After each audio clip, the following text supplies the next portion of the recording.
Assalamualaikum warahmatullahi wabarakatuh. Kali ini saya akan menjelaskan tentang studi sejarah dan akhlak. Seperti kata pepatah tak kenal, maka tak sayang, maka dari itu, terlebih dahulu, perkenalkan nama saya Nurul Azizah, dengan NIM 20302022004, jurusan Pendidikan Agama Islam, kelas 226, dalam mata kuliah studi keislaman, Fakultas Ilmu Tarbiyah dan Keguruan, Universitas Islam Negeri Raden Fatah Palembang. Seperti judul kita hari ini yaitu studi sejarah dan akhlak, maka saya akan menjelaskan terlebih dahulu tentang sejarah. Sejarah yang kita bahas kali ini tidak lain dan tidak bukan tentang sejarah Islam. Sebelum kita membahas tentang sejarah Islam, tentu kita harus ketahui terlebih dahulu apa sih sejarah Islam itu. Sejarah Islam adalah peradaban agama Islam yang dimulai dari turunnya wahyu pertama pada tahun 610 Masehi. Diturunkan kepada Rasul yang terakhir, yaitu Muhammad bin Abdullah di Gua Hiro, Arab Saudi sampai dengan sekarang. Masa sebelum kedatangan Islam. Jazirah Arab sebelum kedatangan agama Islam merupakan sebuah kawasan perlintasan perdagangan dalam Jalan Sutera yang menjadikan satu antara Indo-Eropa dengan kawasan Asia di timur.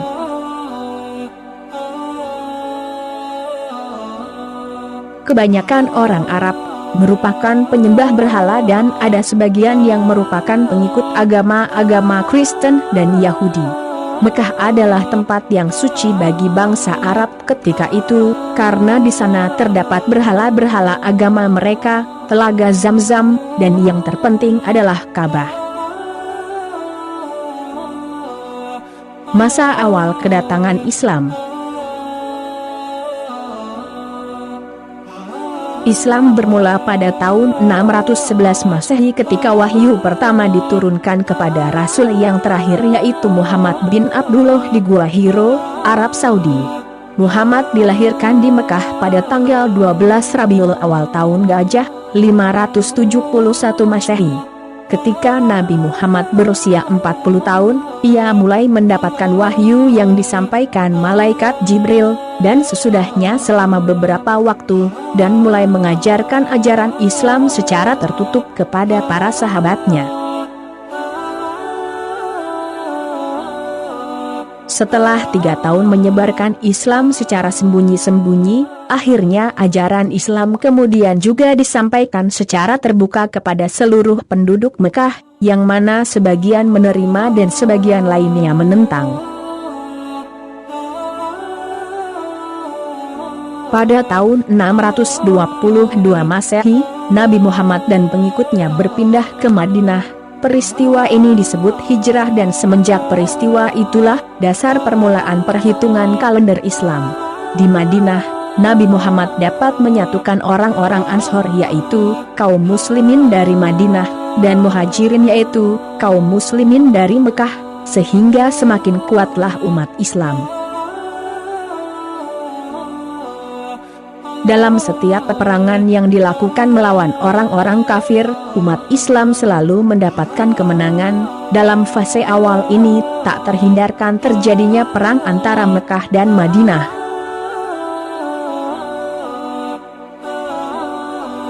Keunggulan diplomasi Nabi Muhammad pada saat perjanjian Hudaybiyah menyebabkan umat Islam memasuki fase yang sangat menentukan. Banyak penduduk Mekah yang sebelumnya menjadi musuh kemudian berbalik memeluk Islam, sehingga ketika penaklukan kota Mekah oleh umat Islam, tidak terjadi pertumpahan darah. Ketika Nabi Muhammad wafat, hampir seluruh jazirah Arab telah memeluk agama Islam. Masa Khulafaur Rasyidin. Khulafaur Rasyidin memiliki arti pemimpin yang baik, diawali dengan kepemimpinan Abu Bakar, dan dilanjutkan oleh kepemimpinan Umar bin Khattab, Utsman bin Affan dan Ali bin Abu Thalib. Pada masa ini umat Islam mencapai kestabilan politik dan ekonomi. Abu Bakar memperkuat dasar-dasar kenegaraan umat Islam, dan mengatasi pemberontakan beberapa suku-suku Arab yang terjadi setelah meninggalnya Rasulullah. Umar bin Khattab, Utsman bin Affan dan Ali bin Abu Thalib berhasil memimpin bala tentara dan kaum muslimin pada umumnya untuk mendakwahkan Islam, terutama ke Syam, Mesir, dan Irak. Dengan takluknya negeri-negeri tersebut, banyak harta rampasan perang dan wilayah kekuasaan yang dapat diraih oleh umat Islam. Masa khalifah selanjutnya, atau Amirul Mukminin. Besarnya kekuasaan kekhalifahan Islam telah menjadikannya salah satu kekuatan politik yang terkuat dan terbesar di dunia pada saat itu. Timbulnya tempat-tempat pembelajaran ilmu-ilmu agama, filsafat, sains, dan tata bahasa Arab di berbagai wilayah di dunia Islam telah mewujudkan satu kontinuitas kebudayaan Islam yang agung. Banyak ahli-ahli ilmu pengetahuan bermunculan dari berbagai negeri-negeri Islam, terutamanya pada zaman keemasan Islam sekitar abad ke-7 sampai abad ke-13 Masehi. Luasnya wilayah penyebaran agama Islam dan terpecahnya kekuasaan kekhalifahan yang sudah dimulai sejak abad ke-8, menyebabkan munculnya berbagai otoritas-otoritas kekuasaan terpisah yang berbentuk kesultanan, misalnya Kesultanan Safawi, Kesultanan Turki Seljuk, Kesultanan Mughal, Kesultanan Samudra Pasai dan Kesultanan Malaka, yang telah menjadi kesultanan-kesultanan yang memiliki kekuasaan yang kuat dan terkenal di dunia. Meskipun memiliki kekuasaan terpisah, kesultanan-kesultanan tersebut secara nominal masih menghormati dan menganggap diri mereka bagian dari kekhalifahan Islam. Pada kurun ke-18 dan ke-19 Masehi, banyak kawasan-kawasan Islam jatuh ke tangan penjajah Eropa.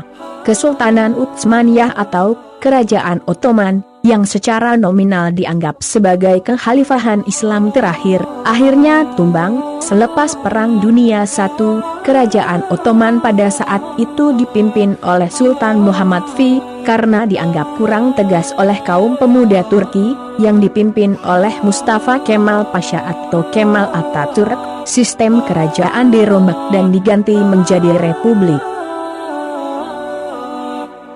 Kepercayaan dasar Islam dapat ditemukan pada dua kalimat syahadatain atau dua kalimat persaksian, yaitu la ilaha illallah Muhammadar Rasulullah, yang berarti tiada Tuhan selain Allah, Nabi Muhammad adalah utusan Allah. Kaum muslim percaya bahwa Allah mewahyukan Al-Quran kepada Nabi Muhammad sebagai khotaman nabiin, penutup para nabi, dan menganggap bahwa Al-Quran dan Sunnah atau setiap perkataan dan perbuatan Nabi Muhammad sebagai sumber fundamental Islam.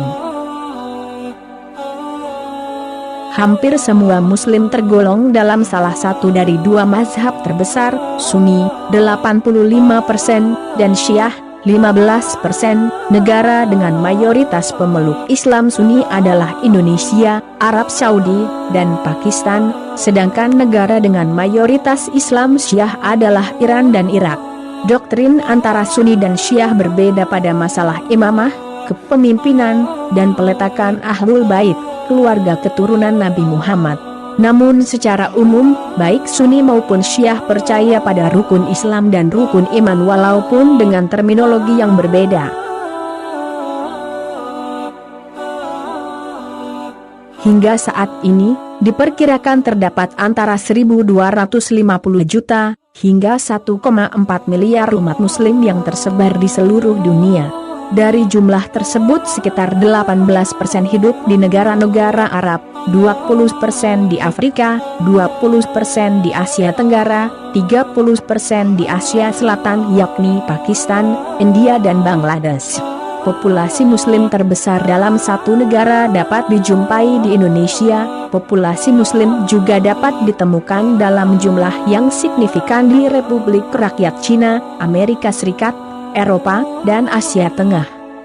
Itulah tadi beberapa penjelasan saya mengenai sejarah Islam. Selanjutnya saya akan menjelaskan tentang akidah akhlak. Secara etimologi atau secara bahasa, akidah berasal dari kata akadaya kidu akdan, berarti ikatan perjanjian, sangkutan dan kokoh. Disebut demikian, karena ia mengikat dan menjadi sangkutan atau gantungan segala sesuatu. Dalam pengertian teknis artinya adalah iman atau keyakinan. Menurut istilah terminologi, akidah ialah dasar-dasar pokok kepercayaan atau keyakinan hati seorang muslim yang bersumber ajaran Islam yang wajib dipegang oleh setiap muslim sebagai sumber keyakinan yang mengikat. Sementara kata akhlak juga berasal dari bahasa Arab, yaitu kholako jamaknya akhlak yang artinya tingkah laku, perangai tabiat, watak, moral atau budi pekerti. Dalam Kamus Besar Bahasa Indonesia, akhlak dapat diartikan budi pekerti, kelakuan.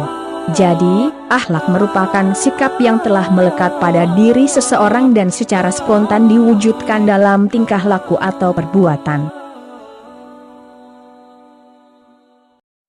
Jika tindakan spontan itu baik menurut pandangan akal dan agama, maka disebut akhlak yang baik atau akhlakul karimah, atau akhlak mahmudah.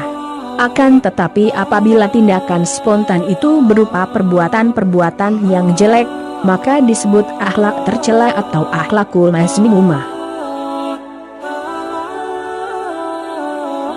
Dasar akidah akhlak adalah ajaran Islam itu sendiri, yang merupakan sumber-sumber hukum dalam Islam yaitu Al-Quran dan Al-Hadis.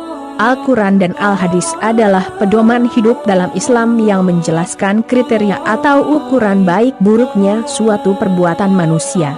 Dasar akidah akhlak yang pertama dan utama adalah Al-Quran.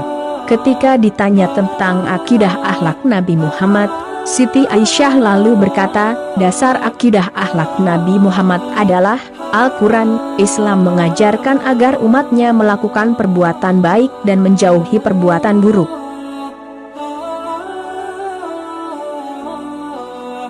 Adapun tujuan akidah akhlak itu adalah 1. Memupuk dan mengembangkan dasar ketuhanan yang sejak lahir.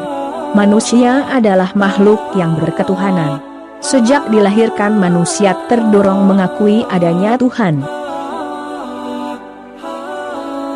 2. Bertujuan pula membentuk pribadi muslim yang luhur dan mulia. 3. Menghindari diri dari pengaruh akal pikiran yang menyesatkan. Baiklah, itulah tadi sedikit penjelasan saya mengenai sejarah dan akhlak. Jika ada yang kurang berkenan di hati saya mohon maaf sebesar-besarnya. Sekian dari saya, wassalamualaikum warahmatullahi wabarakatuh.